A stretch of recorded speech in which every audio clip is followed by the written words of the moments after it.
Before we start, just a quick reminder to hit that subscribe button. Only 2% are subscribed at 1,000 subscribers. I'll be posting a special video. The suitcase hit the floor before I even opened my mouth. Zipper half torn, clothes spilling like she'd packed in a panic. "Don't you dare," she hissed, one hand gripping the doorframe. "Kenji, 28, I snapped automatically like she'd forgotten who I was. My pulse kicked, the cab was already outside. She blocked the door, her hair was wild, eyes darting between me and the hallway. "Where's my passport?" "I lifted my bag, safe until you're on that plane." Her breath caught, half fury, half disbelief. "You can't send your own mother away." "Watch me." I bent down and shoved the suitcase closed. The latch bit my thumb, small sting, good reminder. She lunged, nails grazing my wrist, desperate now. "You think this fixes anything?" The phone buzzed on the counter, my bank app flashed red. Another charge, unauthorized, my stomach dropped. I turned the screen toward her, still pretending this isn't you. Her silence said enough. My voice came out lower, "You forged my name again." She froze, then scoffed, "You wouldn't understand." "I understand theft." She flinched, jaw twitching like she might cry or bite. "I did it for us," she whispered, "and to help." "For you," I corrected, words landing like stone. I dragged the suitcase toward the door. She followed, barefoot, muttering in Japanese under her breath. Her voice cracked on the word "oya" parent. It used to sound warm, now it sounded like guilt. "Please, Kenji, one more week." "No," I opened the door. Cold air hit us both, the cab honked once. She didn't move. "I'll call the police if you touch my accounts again." Her lips trembled, then she laughed, low and bitter. "You think they'll side with you, you're half of me." "Half doesn't mean owned." The driver leaned out, waving impatiently. I shoved the suitcase through the doorway. She followed it, muttering prayers I stopped listening to years ago. On the stairs she tripped, caught herself, kept walking. Her back was smaller than I remembered. Still, I didn't help her. Each step she took sounded final. My hand stayed on the doorframe, ready but shaking. Outside, the engine idled. She threw the suitcase in the trunk, slammed it hard. "Kenji," she shouted, voice slicing the night. I looked at her and said nothing. Her face softened just for a second, then she turned away. The taxi pulled off. Taillights bled into distance. I locked the door twice, maybe 3 times. Then I leaned on it, waiting for the guilt to start. It didn't, only silence and the question I still can't shake. Her number flashed, then the driver's voice bled through the line. "She cannot check in without the passport," horns barked in the background. "Bring it now or this ride goes nowhere." I grabbed my bag and locked up in one motion. If I delayed, she'd pivot hard and vanish. I sprinted downstairs and waved at a rideshare. Door yanked open, shoes barely inside before it rolled. "Airport fast," I said, breath chopping up my chest. Phone buzzed again with a fraud alert. A new transfer request blinked like a dare. I opened the bank app and hit decline. Another ping landed, then another with bigger numbers. "Stop approving," I muttered, fingers pressing the screen. The driver glanced into the mirror and frowned. "Trouble?" he asked as we jumped a light, my jaw tightened. Unknown messages stacked up with a short countdown. "Wednesday noon, payment or consequences." I swallowed hard and screenshot the threat for later. The car surged onto the ramp and cut through traffic. I kept the passport pinned under my palm. We skidded to the curb where taxis lined up. She stood outside ours, arms folded and pacing. When she saw me, her shoulders rose like a final move. "You think you win if I board." She reached for the bag, but I held firm. "First, return the cash right now." She looked past me at the sliding doors. "I don't have it," she whispered, chin lifted like steel. "Then tell me who demanded it," I answered, heat creeping up. Her gaze flicked right, tiny, fast, meaningful. 2 men near the benches checked their phones. They didn't look at us, which made it worse. I moved closer and lowered my voice. "You involved me without consent." She exhaled through her nose and didn't deny it. The terminal doors parted and spilled noise. I pushed the passport into her palm and kept the ticket. "You walk to the counter with me." Her knuckles pressed white around the booklet. "If I move, you follow," I added. She gave one tight nod. We joined the line and kept our eyes forward. Her phone lit with a contact saved without a name. 3 dots blinked and vanished like a held breath. Delete the profiles you opened with my details. She tapped quickly but hid the screen with her hand. The queue crawled while the messages kept coming. I turned my display toward her so she saw the totals. Read the amounts. She flinched, then squared her shoulders with forced calm. You will replace what I owe WH. And I land. The counter freed up and the agent waved us forward. I slid the ticket across and kept my tone measured. 1 seat for immediate departure. The agent scanned and paused as a pop-up appeared. Is travel voluntary? She asked, cool and practiced. Her mouth opened, then shut like a trap closing. Yes, she answered after a beat, voice steady enough. My chest loosened a notch, but not enough. The agent nodded and pointed at the luggage scale. Weight limit enforced, she added with that neutral smile. We shifted items until the screen beeped acceptance. A folded contract slipped from her pocket and fluttered. I caught it with 2 fingers before it drifted away. My name appeared in the Costner field in clean print. The signature matched mine with machine precision. Where did you get this template? I asked quietly. She kept her hand still and stared at the floor. The person who lent me funds had a system. My throat went dry while the agent processed tags. Delete any stored scans tied to me, I said. She nodded. Security loomed beyond the rope and the line pulsed. She leaned close enough for me to smell fear. Do not answer unknown calls after I go, she murmured. Already blocked, I replied, eyes on the checkpoint. I will call you after landing, she breathed, almost grateful. I passed her the boarding pass and kept her gaze. If you turn around, I file a report. Her lips pressed together as if sealing a wound. She adjusted the strap and stepped toward the metal detectors. I stayed at the rope and watched every move. An attendant waved her through with a perfunctory nod. She glanced back once, face unreadable and tense. I raised my phone like a final boundary. Any attempt to reach for my accounts meant consequences. She faced forward and disappeared into the column of travelers. I walked to an empty pillar and dialed the bank. Voice menus dragged while I breathed through account. Flag all new lines and freeze external transfers, I ordered. Add a verbal passphrase and require branch verification. The rep confirmed each block while my heartbeat settled to a drum. As I hung up, another text surfaced with a photo. My building entrance captured from across the street at dusk. No caption, only the timestamp under the image. I saved it and started a report with airport police. If they were watching, they would see me escalate now. Show me the photo again, the officer held out a gloved hand. I opened the message thread and zoomed on the entrance. Timestamp matches your report, he noted without blinking. Can you stay inside the terminal for now? I nodded while my jaw worked against a surge. We moved to a quiet corner near security. He keyed a note and requested camera pulls. Another officer scanned the seating area with quick passes. Describe anyone watching you earlier, he prompted. 2 men by the benches, I said, pulse climbing again. He tapped his radio once and murmured for eyes. Stay visible but not alone. I repositioned beside a column and lifted my phone. A new text arrived with a short line. Where is she going? It asked like a test. I typed back nothing and took a screenshot. The officer read over my shoulder without comment. Do not reply, he advised, voice flat like steel. If they approach, film first. I opened the camera and kept it ready. Boarding updates rolled across the monitor above us. Her destination flashed with a final call countdown. A single bubble appeared from her contact. I'm in the line now. My lungs eased 1 notch, not more. A man in a track jacket peeled from a row. He drifted toward me with a casual sway. Your car looked nice in that photo, he offered. I lifted the camera and pressed record. He smiled without reaching for me. Police report number, I said and held the screen up. He read the digits and clicked his tongue. No need for drama, he replied, palms displayed like peace.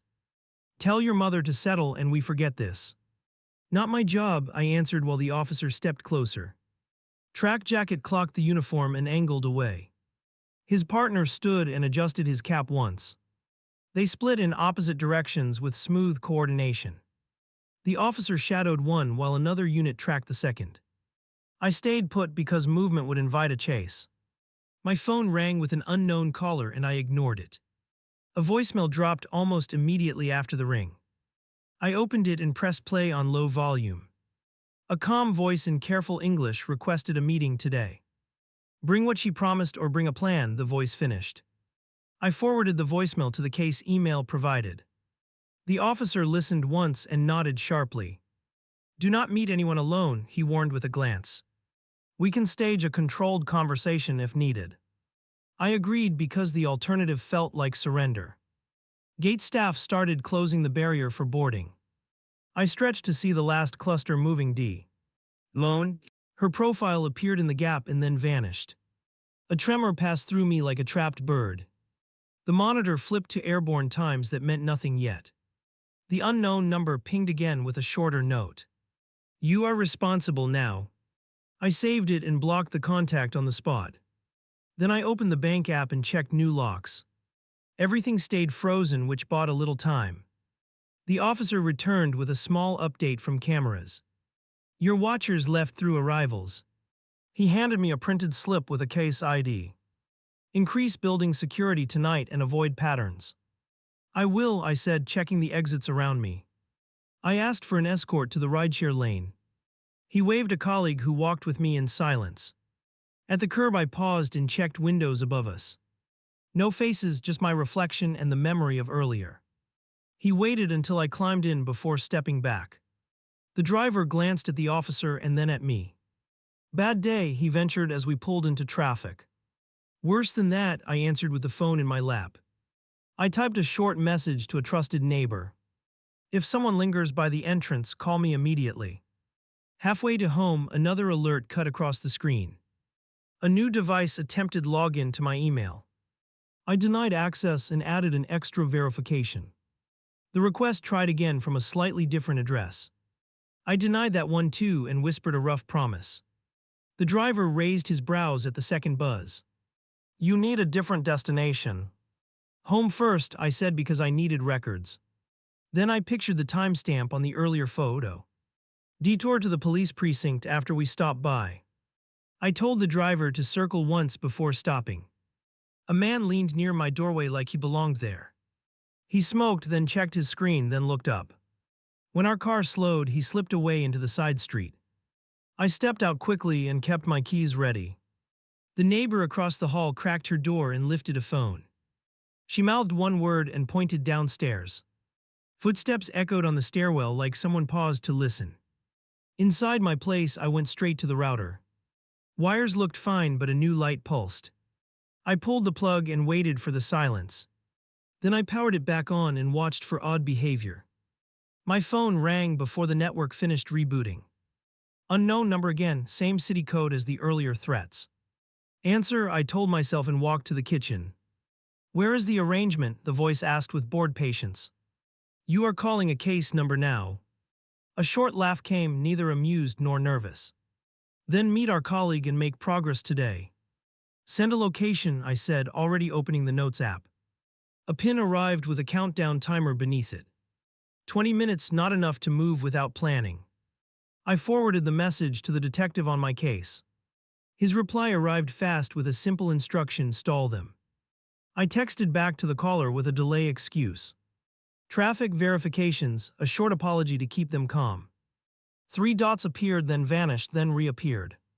40 minutes they allowed with a second pin 2 blocks west. I left the apartment with my bag on one shoulder. The neighbor stopped me and pointed to a small circle on my door. A magnetized disc hugged the frame like a leech. I pried it off with a card and wrapped it in foil. The rideshare rolled up as I reached the curb. I checked mirrors before opening the back door. A sedan idled further down with 2 silhouettes inside. I snapped a photo and sent it to the cop. At the precinct intake desk, I flashed the case slip. Controlled meet, I said, jaw tight and ready. They led me to a small room with a recorder. A plainclothes officer clipped a transmitter under my collar. We keep this simple, he instructed while checking levels. Do not take packages and do not agree. Ask who holds the note and who witnesses payment. I nodded once and tucked hair over the wire. My phone buzzed with a call from overseas. I felt it before I saw the country code. I answered on speaker and moved closer to the wall. I boarded, my mother whispered, breath uneven but calmer. I need to focus on something urgent. Silence stretched while airport sounds thin behind her. Are you safe up there? I asked with a rasp. I am seated, she replied, then cut the line quickly. The detective looked up from his console and tapped a pen. We proceed, he confirmed, eyes on the recording meter. They moved the meeting to a public lot, I said. He nodded and called a unit for surveillance support. We rolled out together in 2 unmarked cars. My driver kept 10 car lengths and never matched speed. I tracked the pin and watched the timer wind down. The second sedan I'd photographed appeared 3 streets back. The lot sat behind a strip of closed shops. A single scooter idled near a dumpster like a decoy. I parked near an exit lane, nose facing the road. 2 figures emerged from a parked van and started toward me. I stepped out and kept my hands visible. Clock started, one of them announced with a flat tone. Who holds the contract? I asked without greeting. Answer with names, I pressed, letting the pause bite. The paper lives with the broker, the taller one replied. And the broker gets paid how? I countered immediately. My phone chimed with the detective's go signal. I watched their eyes narrow at the faint sound. We audit transfers through our service, the shorter one added. No cash today, I responded, taking a half step back. Only a promise and a schedule, I offered as bait. Schedule means nothing without collateral, the taller one snapped. What collateral? I asked, though I knew the angle. Identity, he said like it was obvious and simple. Your mother leveraged favor through your credibility. She abandoned that favor when she boarded, I pushed hard. They glanced at each other with quick concern. Then you stand in her place as guarantor. Not happening, I answered, keeping my stance squared. The wire warmed against my skin as I breathed. They changed tack and tried charm like a switch. Bring a statement by sunset and this ends. Bring nothing and we escalate to your employment. Try it, I challenged, holding my phone up for emphasis. The van door opened with a metallic squeal and someone stepped out. A woman with a clipboard, efficient and unsmiling. She raised a camera and snapped my face once. Documenting refusal, she announced while the pen hovered. Perfect, I said, showing the precinct case number on screen. Add this reference to your file today. She paused long enough to register the complication. The taller man shifted weight and shot her a glare. 2 cars turned into the lot from different ends. Not mine, not theirs, just random drivers killing time. The moment fractured and the tension eased a hair. I took 2 steps toward my door and then stopped. Last call, the short one said, lifting a small envelope. Inside is a copy of the arrangement. He extended it without moving closer than an arm's reach. Touch it and you acknowledge the debt willingly. I stared at the paper and felt anger settle. No contact, I stated and opened my trunk instead. Record of meeting only, I added, keeping my hands open. A siren wailed far off and both men stiffened. They retreated 3 steps with practiced coordination. 48 hours, the tall one warned, voice flattened to stone. Then what? I asked, wanting him to say it clearly. We collect through available channels, he replied with thin patience. A text arrived from the detective with a single instruction. Disengage now and return to the station. I nodded once, climbed in, and started the engine. The van door slammed and the woman vanished behind tinted glass. On the drive back, I called my bank liaison. Request a fraud freeze on any credit pulls linked to me. Add a secondary contact verification for employment checks. I dictated each term while traffic dragged past open intersections. At the precinct, the team replayed the recording twice. They marked timestamps where threats crossed thresholds. A sergeant drafted a harassment complaint with supporting exhibits. Do not walk home without us tonight, he advised with quiet certainty. I agreed and asked for a unit to sweep my building. They arranged a car to drive behind my rideshare. The neighbor texted that the hallway was calm again. I told her to keep her door locked and to call if anything changed. Back at my place, I checked windows and deadbolts one by one. I placed the magnetized disc on a shelf in a sealed bag. Then I opened a fresh email and typed to the broker address. All communi. Cat Iron goes through council as of now. A reply landed within a minute with 2 words. Noted, unfortunately. I forwarded it to the detective and shut the laptop. Then my phone vibrated with a new international number calling. I answered and heard the line crackle once. I landed, my mother whispered with shallow relief. I have to meet someone here before customs. My mouth went dry as the implication clicked hard. Do not follow any stranger, I told her slowly. Find an officer and wait near the desk. I will call the consulate and give them your name. She breathed out and went quiet as footsteps echoed behind her. The call cut without a goodbye and left static in my ear. I stood in my kitchen and stared at the silent phone. Across the room, the sealed bag sat like a captured insect. I reached for it because proof felt like the only weapon left. I dialed the consulate and pushed through options until a human picked up. My mother just landed and someone tried to meet her before customs. I gave her full name and flight number and the case ID. Please alert airport police now, I added, pacing tight circles. Tell her to wait at the staff desk, no exceptions. I texted her while the consulate patched the call. Wait at the help counter and ask for an officer ID. Do not follow anyone without a badge and a number. She replied with a single word that burned. Hurry. My phone vibrated again with an overseas call.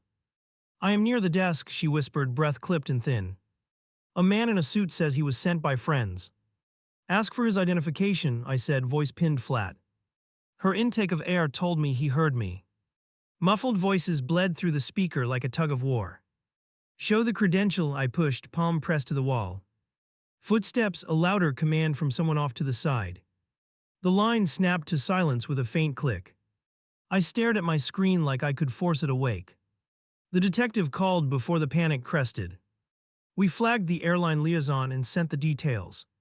Keep your phone up and record any new message. I switched to screen capture and opened the thread. A local number pinged with a demand for a 6-digit code. Provide nothing, the detective instructed through the static. I forwarded the request and typed a single refusal. Any further contact will be logged under the case file. 3 dots pulsed and then vanished without a response. The empty space felt like a held blade. I bagged the magnet disc and snapped fresh photos. Then I took the stairs and hit the street running. A dark sedan turned onto my block and matched speed. I made 3 right turns and it stayed behind me. I called patrol and announced my route aloud. I cut into a gas station and parked by the pumps. 2 men approached from the street with measured strides. Keep calm, I told myself, raising my phone to record. One held a thin envelope between 2 careful fingers. This contains a copy of your obligations, he offered coolly. Do not come closer, I warned, back to the car door. He stopped at arm's length and tilted the envelope up.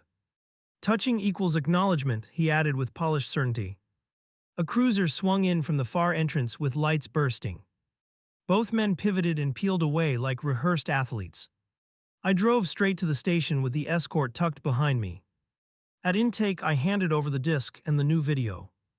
A tech scanned the device and frowned at the readout. Short-range tracker or door alert encrypted, she muttered. We can pull serial fragments with more time. Copy every number you see, I asked with clipped patience. She printed a strip with a partial code and a manufacturer hint. We logged it with the earlier threats and the parking lot footage. The detective filed an emergency request to the vendor. I signed the form and kept my eyes on the hallway. The consulate called back with a rush of instructions. Airport officers had reached her at the counter already. A man tried to steer her toward a side corridor.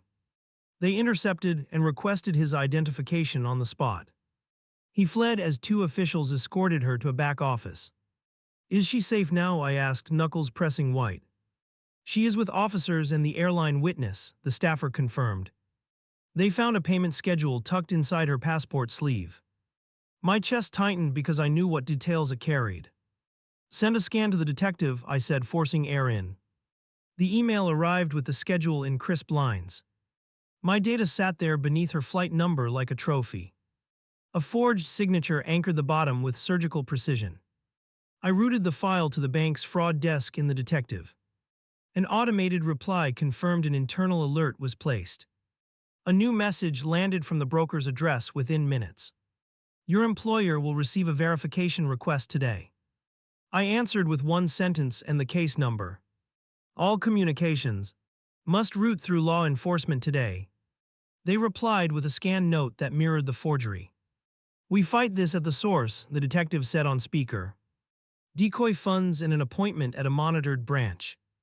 We force them to show a face or a credential.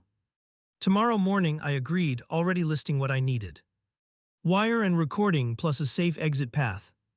We left the station together and drove toward my building.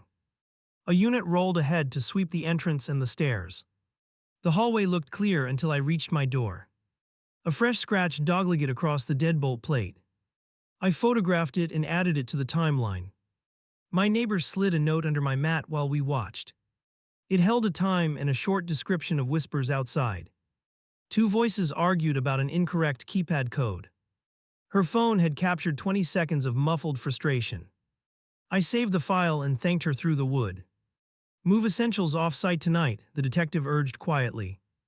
I grabbed my passport and the handful of irreplaceable papers. We drove to my bank branch and rented a protected box.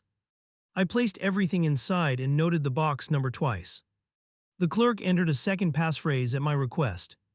Back home, I finally stopped moving and took inventory of risks. Employment phone number, building intercom, old email recovery paths.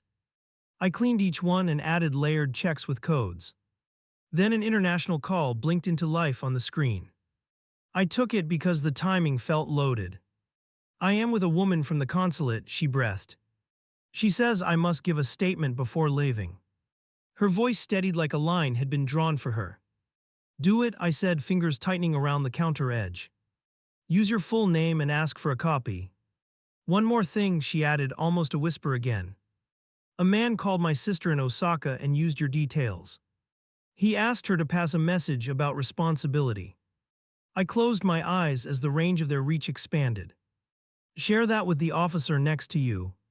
She paused and then spoke a name I did not know. Not the broker I met in the lot this afternoon. A different contact local to me, connected through the same network. I wrote it down and sent it to the detective. He replied with a result that undercut my lungs. The name matched a facilitator tied to identity rings.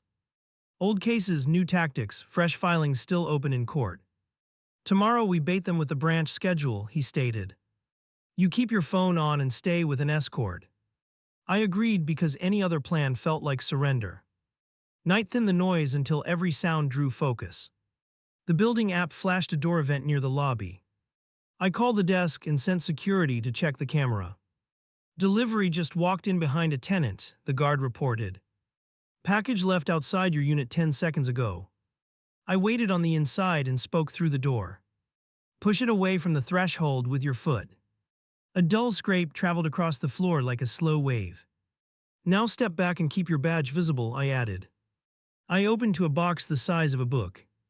I lifted it with a towel and set it on the table. The detective watched through video while I cut the tape. Inside sat a single keycard and a folded note.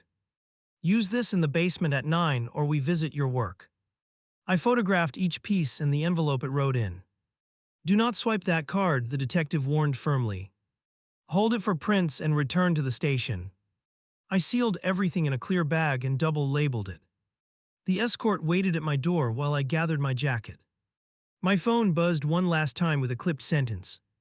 Your mother was protected this time. No number, no signature, just the pressure between words. I saved it and blocked the sender like all the rest. Sleep was not coming and morning had a plan with teeth. I locked up and walked out with the evidence still warm. I met the team at the branch before doors unlocked. An investigator checked the wire under my collar and nodded once. We stage the request now, he said, voice tight with caffeine.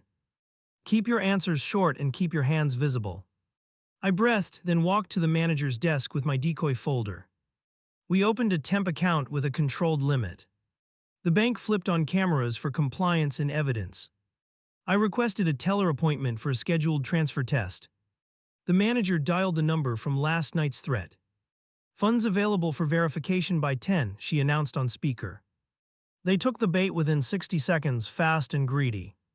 Courier will arrive to validate paperwork, the voice responded. 2 witnesses required to certify identity today. I glanced at the investigator who was writing times. He flashed 3 fingers, units parked 3 blocks away. My phone buzzed with a text from overseas again. I opened it with my thumb held steady. I signed the statement and will fly to family soon. Relief washed through me, faint but real enough. Then a second line arrived that froze my breath. They tried to reach your office with a verification demand. I forwarded it to the manager and the investigator. He tapped his radio and deployed a warning to HR. Expect a call probing your role and salary, he added. Tell them to route everything through legal today. At 9:50, a man in a blazer walked in. He carried a thin folder and a practiced smile. The manager greeted him with a neutral handshake and stepped aside. We need 2 signatures to confirm release, he began. Release of what? I asked, keeping my face calm. He produced a form with my details in neat blocks. The signature area matched the forgery style exactly. Sign here to authorize settlement, he urged, tapping twice. The investigator coughed once from across the lobby. I lifted my phone and recorded the document edge to edge. Name of your principal, I asked, eyes on the page. He rolled his sleeve and adjusted a watch deliberately. Settlement Services act on behalf of private lenders, he replied. Who? I insisted, letting the second beat hang heavy. Confirm the lender and the registration number, I added, hard stop. He shifted weight and pasted on empathy like a sticker. We can ease pressure if you collaborate this morning. Collaboration begins with identification, I answered without blinking. The door opened and 2 more people stepped inside quietly. The manager waved them toward a side room for waiting. The man leaned closer as if confiding a secret. You cannot outrun paperwork, he whispered with a smile. I glanced at the camera above the counter and back. Good thing it records everything, I answered, voice steady now. My screen captured his face as he retreated half a step. The investigator approached with a staff lanyard clipped on. Sir, we need to validate your authority to accept documents. He held out a pen with a tiny UV mark. Sign our visitor log and provide your business card. The man hesitated as the lobby's air thickened by degrees. He scribbled on the log and reached into his pocket. A simple card slid onto the desk with a bland logo. The investigator scanned it with a handheld reader once. A red flash blinked and a soft chirp followed. Counterfeit, the manager's eyebrows rose like curtains. 2 plainclothes units entered and positioned near the door. Blazer's smile drained as he clocked the placement. We will continue this later, he murmured and turned. The units stepped in and requested identification again gently. He balked, then shoved the folder at my chest, messy, reckless. Pages scattered and I let them fall untouched. The investigator grabbed his arm while the units framed him. He stopped struggling when cuffs appeared from a pocket. Someone outside hit a horn and then another, then silence. My phone buzzed with a new text sent during the commotion. Plan B Basement 9. The timestamp mocked the earlier package. Do not engage, the investigator warned into my shoulder. We control that space on our terms only. He signaled to the team and angled me toward the back exit. We slipped through a service corridor that smelled of dust. A guard keyed open a metal door with a heavy click. Stairs led down to a long hall with grated floors. 2 cameras faced the far wall like patient eyes. We took positions behind a concrete pillar and waited. At 9 exactly, a swipe registered on the console. The keycard we bagged last night had a twin. A figure stepped into view and paused at the intersection. Small frame, hood up, careful shoes. They held a tablet and scanned the corners for sensors. Record, the investigator breathed as the figure advanced. A second person trailed them by 6 steps, wider stance. They reached the far door and tapped twice on the casing. The door did not open because the lock had been replaced. They tried again and then checked their device with a frown. Looking for a drop box, the investigator whispered, eyes narrow. The smaller one set down a pouch and unzipped it. Inside lay 3 crisp forms and a portable stamp. The taller one pulled out a phone and started filming. A third shadow appeared near the stairs like a late entry. The radio crackled once and then the signal went green. Units came from both ends with synchronized steps and calm faces. Hands where we can see them, one instructed. The trio froze while the tablet's screen flickered. The small one bolted left, hit a locked gate, then stopped. I kept the camera trained on their hands in the pouch. The investigator moved like a hinge between teams. The taller one raised palms and tried a friendly grin.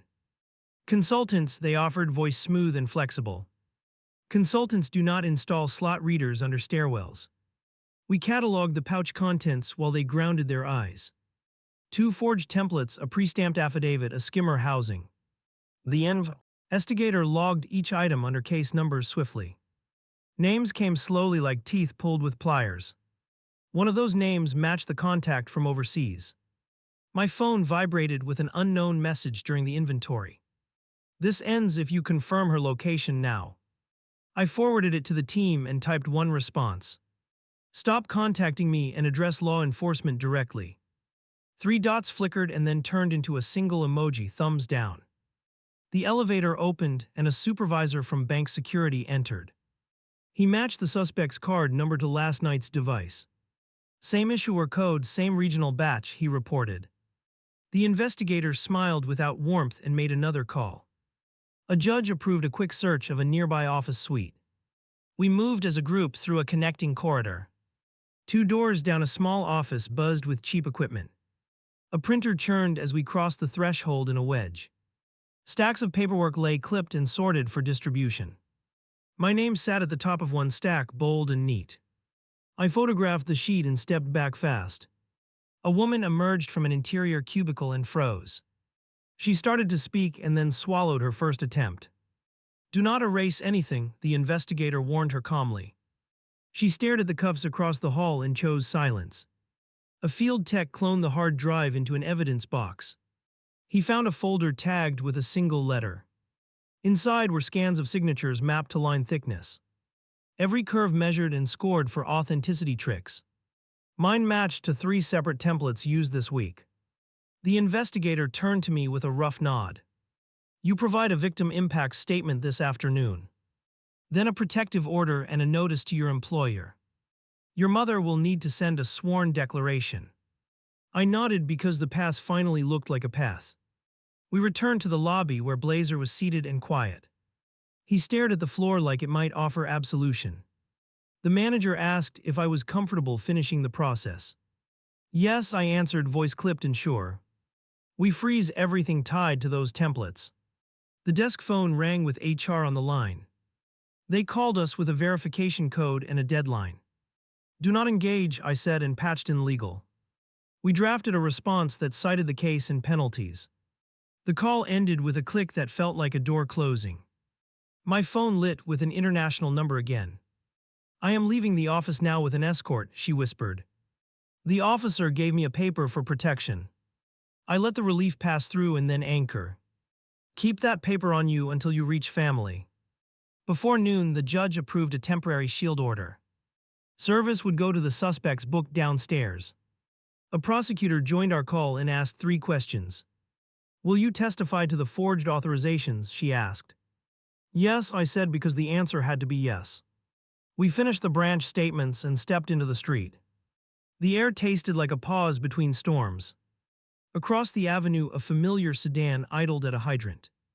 The investigator lifted his phone and snapped its plate. The driver turned his face away and rolled forward slowly. Go home with an escort and lock down again. Tomorrow we appear for the emergency hearing. He clapped my shoulder once and scanned the roofs. I slid into the car and watched the city refuse to care. Then my screen bloomed with a final message that mattered. We withdraw claims and release you from acts signed in proxy. A digital document followed with names and stamps attached. I sent it to the prosecutor and waited for her read. Offer means they are hurting, she said on speaker.